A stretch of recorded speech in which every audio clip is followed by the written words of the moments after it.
Salut YouTube. Aujourd'hui, nouvelle vidéo. Comme vous avez pu voir peut-être dans le titre, on est sur les 4 ans de la chaîne.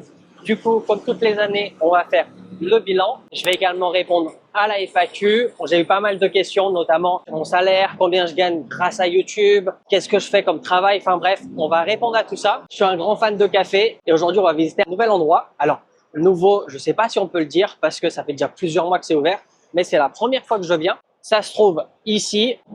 Donc, c'est juste en bas de la station BTS Harry et c'est le café Amazon Experience. Donc, Amazon, je pense que vous connaissez tous, c'est une très grande chaîne de café en Thaïlande. C'est sûrement la plus connue, vous le voyez à toutes les stations essence PTT. Et ils ont créé un endroit spécialement pour la marque.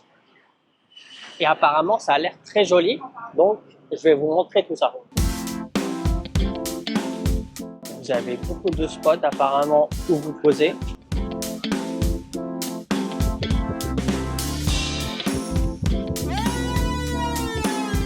On a un spring space, common space, chocolate bar, l'expérience. On va voir tout ça. Ah oui, effectivement, c'est gigantesque. Il y a beaucoup de monde. Bon, j'espère quand même pouvoir prendre un café, parce que je vous cache pas, si la queue est aussi longue que ça partout, je vais pas en prendre un.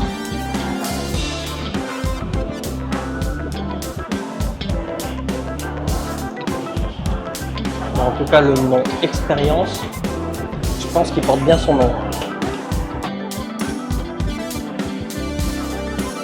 Et ça fait aussi coworking space. Je vois les gens, ils se mettent là pour travailler.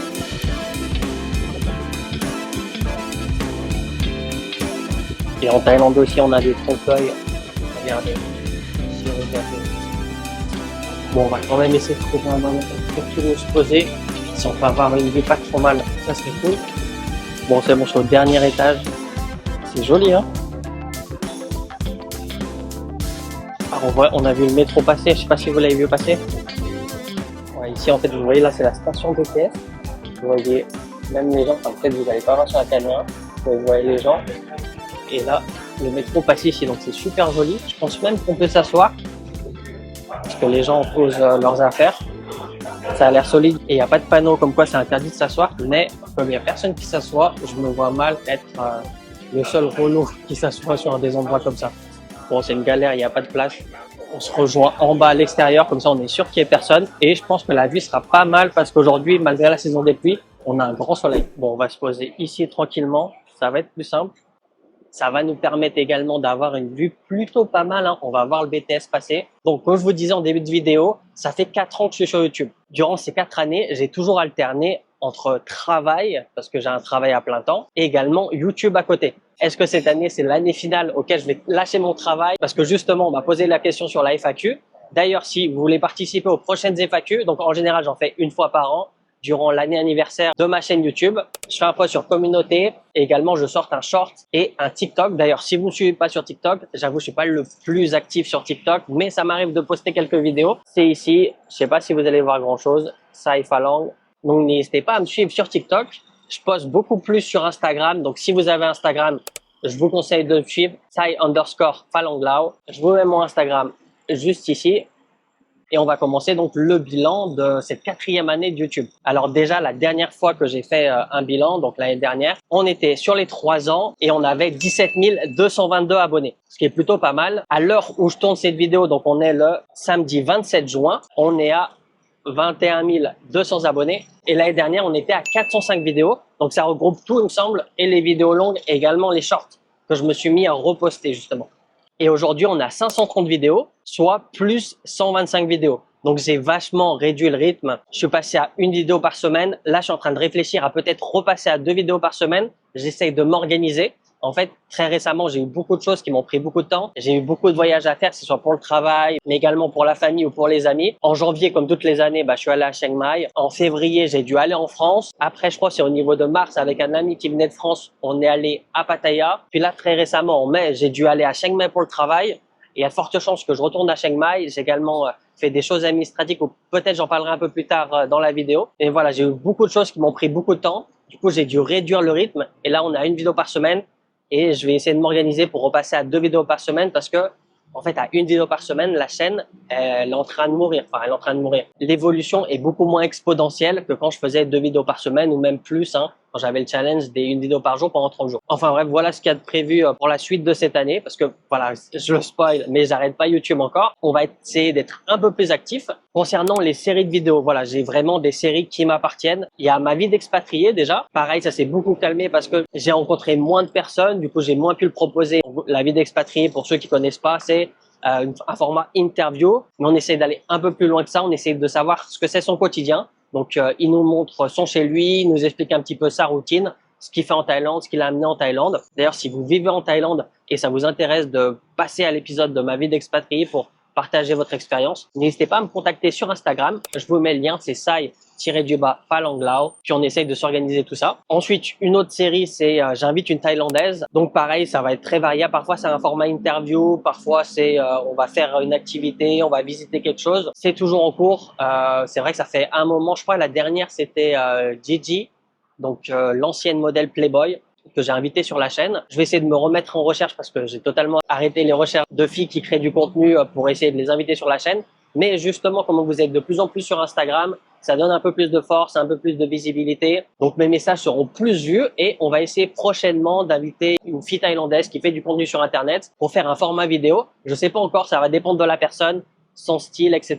Mais très prochainement, on invitera une Thaïlandaise pour continuer ce format-là, on l'abandonne pas. Ensuite, un autre format qui vous a plu, c'est la visite de quartier. Donc ça, pareil, on n'abandonne pas. Quand j'ai le temps, j'essaye de visiter les quartiers. Là, jusqu'à présent, je crois que je vous ai montré tous les quartiers auxquels j'ai vécu personnellement à Bangkok. Voilà, j'ai fait pas mal de quartiers. J'ai vécu à Lat Phrao Wang In, à Lat Phrao Normal, à Suchisan, également mon quartier actuel sur Bang Hua, donc dans l'ouest de Bangkok. Je vous ai montré également d'autres quartiers que je connais un petit peu comme ça.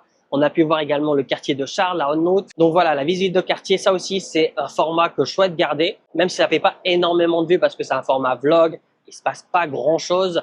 Je sais que ça vous plaît parce que vous êtes beaucoup à vouloir vous expatrier en Thaïlande et vous pensez à Bangkok. Et Bangkok, c'est tellement gigantesque que vous avez du mal à vous projeter. Et la visite de quartier, c'est fait pour ça, justement. On est dans un quartier près d'un transport en commun, BTS, MRT.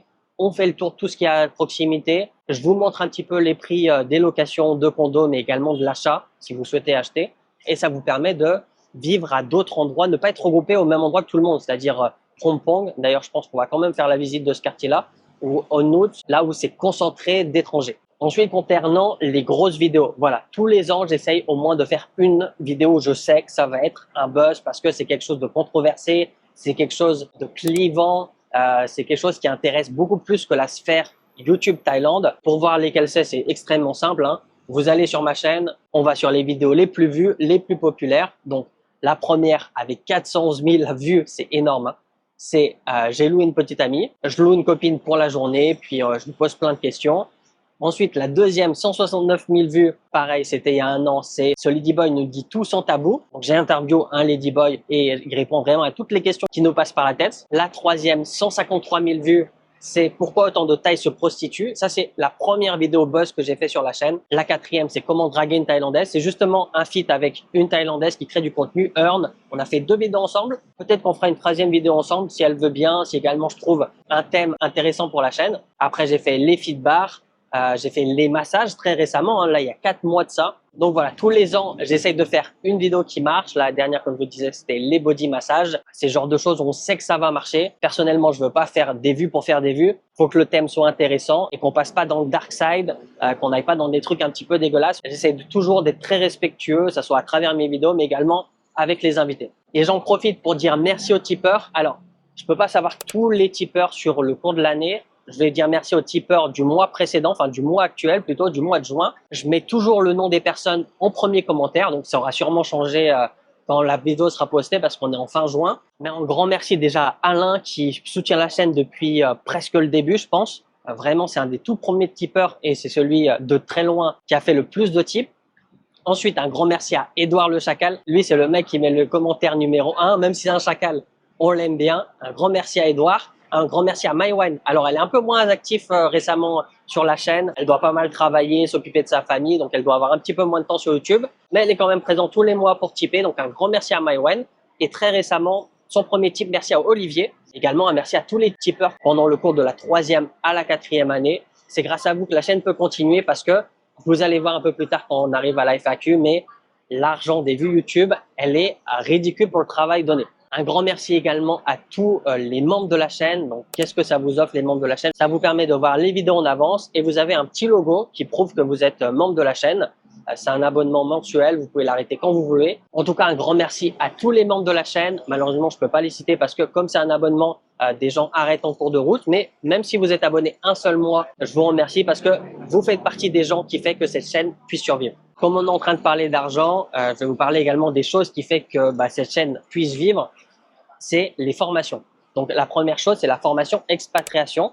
Alors, je l'avais beaucoup moins en avant parce que tout le monde, même des gens qui sont arrivés il y a 1 ou 2 ans, se sont mis dans des formations expatriation alors qu'ils sont encore en cours d'expatriation. Bref, on n'est pas là pour parler de ça. Elle est toujours disponible. Si ça vous intéresse, je vous invite à regarder la table des matières. Donc, vous avez vraiment tout pour vous expatrier, que ce soit pour trouver un logement, passer votre permis, convertir votre permis français en permis thaï, trouver un appart, sur quel visa aller, quel papier il vous faut pour aller sur tel visa. Enfin bref, vraiment tout ce que vous allez rencontrer durant une expatriation va être dans cette formation vidéo. Donc, je vous invite à regarder si ça vous intéresse. C'est pas cher. Je crois avec le code, ça doit être à 100, peut-être 150 € la formation vidéo.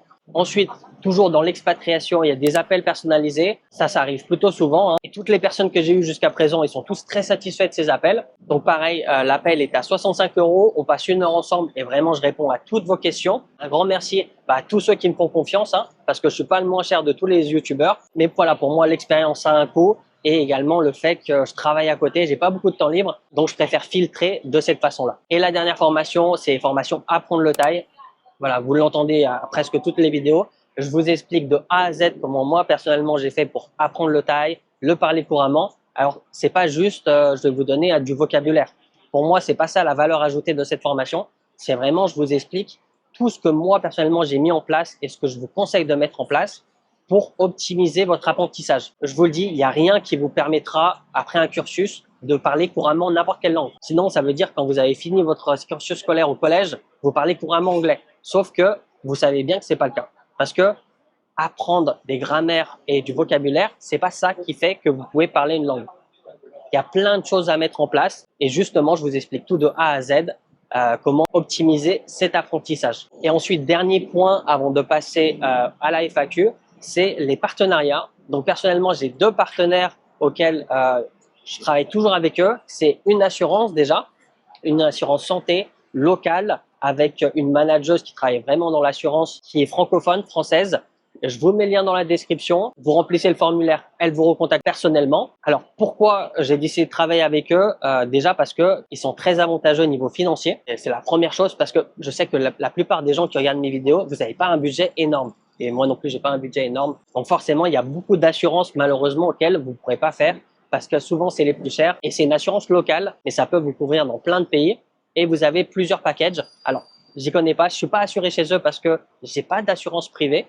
Voilà, je vous le rappelle, moi, j'ai la sécurité sociale en Thaïlande et j'ai les soins gratuits à l'hôpital de ma femme. Donc, j'en ai pas le besoin personnellement. Mais quoi qu'il en soit, je vous conseille pas de directement acheter l'assurance, que ce soit chez mon partenaire ou chez un autre.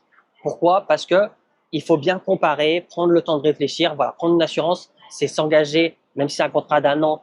Le but, c'est de s'engager sur le long terme pour qu'à la fin, pour pouvoir renégocier vos contrats, que ça vous coûte moins cher malgré que les années passent. Donc moi, ce que je conseille à tout le monde niveau assurance, c'est faites plusieurs devis à droite, à gauche. Ensuite, en fonction de vos besoins et de votre budget, allez sur l'assurance qui vous plaît plus et auquel vous avez le plus confiance.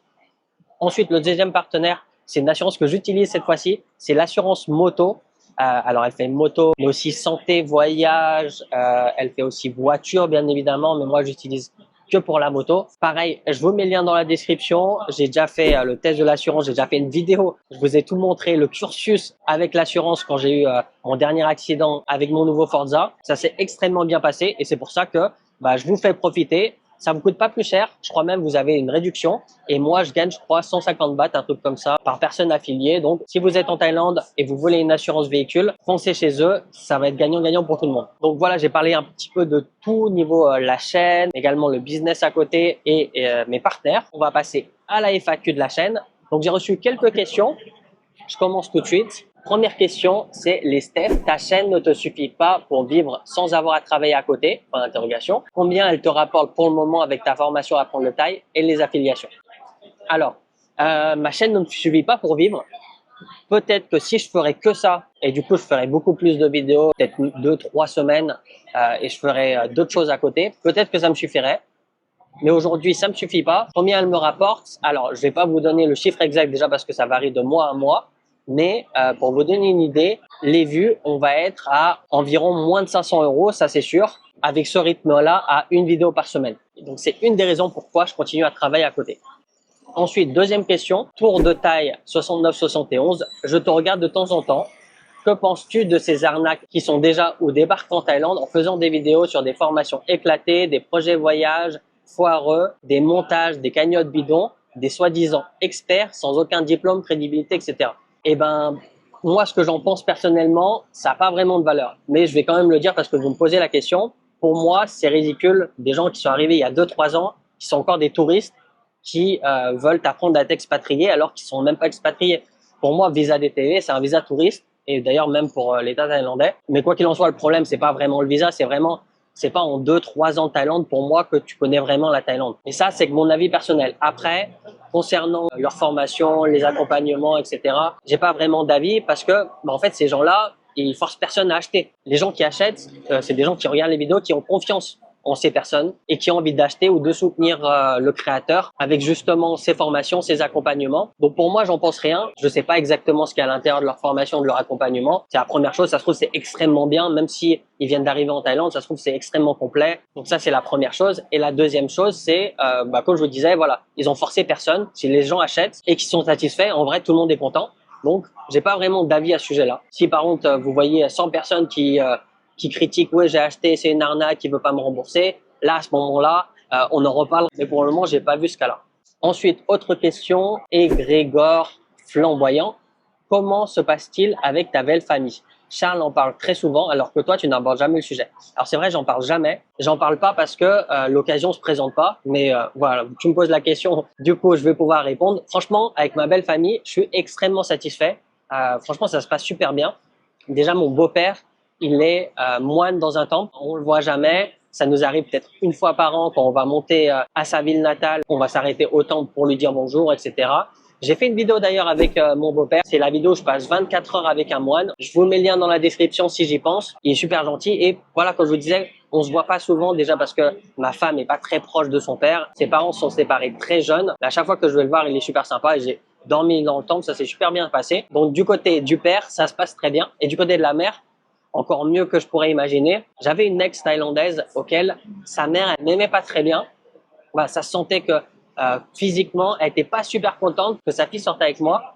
Et alors, ça n'avait pas d'impact parce que, pareil, on la voyait pas souvent. Mais peut-être sur 5 ans, 10 ans, 15 ans, 20 ans, ça aurait été un petit peu relou. Quoi qu'il en soit, ma belle-mère actuelle, ça se passe extrêmement bien. Elle m'adorait avant que j'aie mon fils. Maintenant que j'ai mon fils, elle adore notre fils. Elle est un petit peu moins derrière moi. Mais à chaque fois que je la vois, je suis super content. Elle est super sympa. Elle me rapporte toujours des petits souvenirs de sa province. Donc vraiment du côté des parents de la belle famille, ça se passe super bien. Ensuite les frères et sœurs, parce que voilà, c'est vraiment eux aussi qui sont très proches. Donc on a sa petite sœur qui vit avec nous, qui nous aide à garder le petit. Donc ça se passe extrêmement bien. Elle est très discrète. Donc vraiment on a l'impression qu'il n'y a personne à la maison, mais elle est bien présente. Avec son petit frère aussi, ça se passe super bien. Il adore le foot, de temps en temps on joue ensemble, on s'envoie quelques messages. Et avec son grand frère, auquel depuis qu'il a eu sa propre famille, donc ses enfants, ils sont beaucoup moins proches, mais on arrive à se voir peut-être 2-3 fois dans l'année. On fait des activités ensemble, des fois on part en week-end, des fois on amène les enfants à un endroit. Enfin bref, ça se passe extrêmement bien avec la belle famille et pour moi je pense que c'est quand même très important parce que voilà, en Thaïlande, la belle famille, c'est la famille. Voilà, il n'y a rien d'autre à dire. Même si vous les voyez pas souvent, si ça se passe mal, en général, c'est pas facile sur le long terme. Ensuite, une autre question de Zirik4442. Hello, bon anniversaire, merci.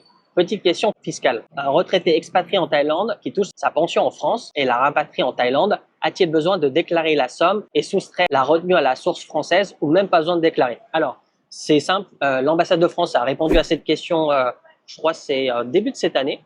Parce que tout le monde se posait justement cette question. En Thaïlande, il n'y a pas la double imposition. Donc, si vous êtes déjà imposé dans votre pays, donc en France, vous n'avez même pas besoin de le déclarer. Donc, vous ramenez l'argent et vous faites même pas de déclaration. Par contre, si vous faites un business en ligne, par exemple aux États-Unis, en Hong Kong ou quoi, et vous ramenez l'argent, là, par contre, il faut déclarer et payer les impôts. Question suivante de Axel, monsieur 83 310. Bonjour Sai, j'espère que tu vas bien et ta famille également. Félicitations pour les 4 ans sur YouTube, merci. Question pour la FAQ, comme tu as installé en Thaïlande depuis plusieurs années maintenant, quels sont tes objectifs sur le plan personnel et professionnel? Mes objectifs pour le moment dans le plan personnel, c'est de continuer ma vie familiale, hein, que ça se passe bien, qu'on puisse également être de plus en plus à l'aise financièrement, augmenter notre patrimoine. Comme projet que j'ai lointain, c'est soit quand on finit le condo, soit si j'arrive à avoir la nationalité avant, faire un prêt pour acheter une maison à Bangkok, louer ce condo-là et puis vivre dans la maison. Mais pour le moment, on est un petit peu bloqué avec le crédit de l'appartement. Et sinon, au niveau professionnel, voilà, mon rêve, mais pas pour tout de suite, ça serait de vivre de YouTube, de devenir un YouTuber. J'aimerais également créer un business physique en Thaïlande. Donc ça fait partie de mes projets lointains, personnels et professionnels. Question suivante de Bangkok Day Nights Walk 4K. Très bonne vidéo comme d'habitude. Est-il vrai que les entreprises thaï recrutent uniquement des diplômés de Bac+3 au minimum pour les phalanges? Alors, c'est vrai et c'est pas vrai en même temps. En fait, Bac+3, c'est le minimum en Thaïlande, mais dans les faits, pour avoir un work permit, t'as pas besoin d'avoir le Bac+3. Je connais plein d'amis qui n'ont pas de licence et qui ont un work permit, qui travaillent dans des entreprises thaïlandaises. Mais par contre, c'est vrai que trouver un emploi, si tu arrives de nulle part, t'as pas beaucoup d'expérience, le plus important, ça va être ton diplôme et donc, ce qu'il faut viser, ça va être le Bac+3 minimum. Question suivante de SMCH5301. Cool, mais finalement, tu fais quoi? Alors, je pense qu'il veut dire dans la vie, qu'est-ce que je fais? Je l'ai déjà dit, mais je le redis. Donc, je suis commercial dans une boîte internationale et je m'occupe du marché français. Donc, je fais la vente en B2C et B2B. En ce moment, je m'occupe plus du B2C, donc des clients lambda. Mais voilà ce que je fais. Ensuite, question du chacal. Quelle est l'année de ton tout premier combat? Alors, je m'en rappelle plus. Il me semble que mon tout premier combat, il doit être en 2012. Ouais, je crois que c'est ça. Je crois que c'est 2012 mon tout premier combat. En quelle année tu es passé pro? C'est quand j'ai fait mon premier combat en Thaïlande. Parce qu'en fait, en Thaïlande, tu n'as pas d'amateurisme. Après, il y a pro et pro. Pro, ça veut dire que tu fais un combat, tu touches de l'argent, donc tu es pro, tu n'as pas de protection. Ça, je l'ai fait en 2013. Mais il y a pro, pour moi, ça veut dire que tu vis de la boxe. Et moi, je commençais à vivre de la boxe en 2014-2015. Et ça fait quoi de se manger une patate de forain la première fois sur le ring lors d'un combat? Franchement, ça fait rien. Déjà, tu te prends pas trop de patates de forain. S'il y a une fois auquel j'avais la tête qui tournait, mais en vrai, tu es tellement dedans, tu es tellement concentré que ça fait rien. Tu passes à autre chose. Tu l'apprends. C'est comme Tony Parker, il disait ça quand il tirait, il ratait un lancer franc. Il disait, je l'ai raté, reset, on recommence à zéro, c'est pas grave. Et c'est la même chose. Je me suis pris un coup, c'est pas grave, faut que j'en remette. Quelle est l'année de ton dernier combat? C'est mars 2019, donc peu de temps avant le Covid. C'est la ceinture du Chiang Mai Stadium que j'ai gagné. Je suis très content d'avoir fini ma carrière sur une ceinture. Franchement, je pouvais difficilement rêver mieux. Et pourquoi avoir arrêté les combats? Alors, je crois pas de l'avoir déjà dit sur la chaîne, mais j'ai arrêté les combats. En fait, c'est pour deux choses. Déjà, je crois que j'avais environ 27 ans. J'arrivais plus sur la fin que sur le début. Et puis, ça allait pas trop dans mon sens. En fait, à cette époque-là, c'était vraiment divisé. Il y avait les stadiums en 5 rounds. Aujourd'hui, c'est différent. Et les 3 rounds à la télé. Et moi, on me mettait que sur des 3 rounds à la télé parce que ma prime, elle était intéressante à l'époque. Sauf que moi, personnellement, je voulais passer en 5 rounds même si je gagnais beaucoup moins d'argent. Ça m'était égal. Sauf que quand tu es boxeur, même si c'est un sport individuel, en vrai, c'est un vrai travail d'équipe. Donc, du coup, je demandais de faire des 5 rounds, mais mon boss de gym, il gagnait un pourcentage de ma prime. Ça l'arrangeait pas que je fasse des 5 rounds. Donc, il mettait qu'en 3 rounds. Et donc, ça m'a saoulé. Moi, je voulais faire des stadiums, des 5 rounds, etc. Et en même temps, coup de chance, j'ai postulé à un emploi, là où je travaille actuellement. Ils m'ont pris, ils m'ont formé. Et ça fait depuis 7 ans que je travaille chez eux maintenant. Et puis, 1 an après l'arrêt de ma carrière, il y a eu le Covid. Tout s'est arrêté pour la boxe. Je pensais à reboxer, juste avant que le Covid arrive. Mais voilà, il est arrivé. Je me suis dit, OK, je travaille pour le moment. Le Covid a duré. Du coup, j'ai continué à travailler. Et puis, quand les combats ont repris de façon normale, je commençais à avoir un salaire plutôt intéressant. Je me voyais mal recommencer l'entraînement, les pertes de poids, les combats, à avoir peu d'argent. Et puis, quelques années encore après, la boxe a totalement changé. Les 5 rounds, il y en a presque plus. Donc, du coup, maintenant, tout se passe en 3 rounds, One, RWS. Et c'est pas du tout la boxe. Enfin, c'est pas du tout pour ça que j'ai commencé la boxe thaï, en fait. Donc, c'est vraiment un alignement des étoiles. Je commence à en avoir marre. J'ai trouvé un emploi. Le Covid est arrivé. Du coup, j'ai gardé mon emploi. Et après, le temps est passé et j'ai pu voir que comment la Vox a changé, ça m'intéresse plus. Est-ce que tu t'es déjà pris un KO? Non, je me suis jamais pris un KO. Par contre, je me suis pris un TKO. C'est un technical knockout. Ça veut dire que tu peux pas reprendre le combat. Là, la raison de mon TKO, c'est que je me suis pris trop de comptes. Je crois que je me suis pris 3 comptes dans le combat et c'est la limite. Donc voilà, j'ai pu répondre à toutes vos questions et je vais rajouter une réponse parce que je l'avais vu passer mais je l'ai pas noté dans mes notes. C'est est-ce que je deviens 100% youtubeur? Est-ce que j'arrête YouTube? Et pourquoi l'un ou l'autre? J'arrête pas YouTube et je pense que j'arrêterai pas YouTube pour une raison principale, c'est que je pense personnellement que j'ai des choses à dire, des choses intéressantes. Une deuxième raison, c'est que dans le futur, comme je vous disais, j'aimerais avoir un business physique et également être mon propre patron. Et je sais que YouTube m'aidera à mettre ça en place. Donc, c'est la deuxième raison. Et pourquoi j'arrête pas mon travail? Pareil, c'est pour une raison très simple. D'ailleurs, c'est un scoop. Je l'avais dit nulle part ailleurs avant. Je l'avais juste dit à 2-3 amis, mais je vous le dis à vous. C'est que j'ai déposé mon dossier pour la demande de nationalité thaïlandaise. Et ce qui demande, en plus de plein de choses, c'est qu'une fois que tu as posé ton dossier, de continuer à travailler, avoir un work permit et de payer des taxes. Donc, tant que je peux pas créer un business et créer mon propre work permit et vivre correctement de mon business, eh ben, il va falloir que je continue à travailler.